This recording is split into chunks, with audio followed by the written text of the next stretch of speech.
markaad muuqato xabsiyada waxaad arki doontaa waxa ugu quruxda badan ee qofka uu halgamayo oo mar un ilaahay ka baryayo inuu helo waa xurriyad taas laga yaabo inaad ku haysato bannaanka xabsiga oo marka aad hortahay aadan dareemin nimcada iyo ahmiyadda ay leedahay qofka inuu xor yahay waxaa sidoo kale muhiim ah qofka inuu booqdo qubuuraha waxaad ogaan doontaa qubuuraha markaad booqato in nolosha iyo sida aan adduunyada isugu mashquulinayno wax macno aysan lahayn meesha aan u dambayn doonan ay tahay carrada hoosteeda boorkaan iska jafi jirnay inuu noo saqeeyo ciiddii aan diidi jirnay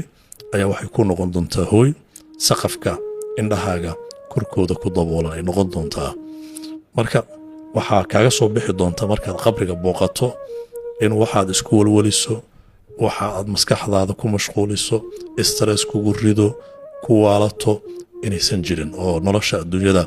aysan wax macno ah lahayn waxaan rajaynayaa inaad xigmaddaani ka faa'iideen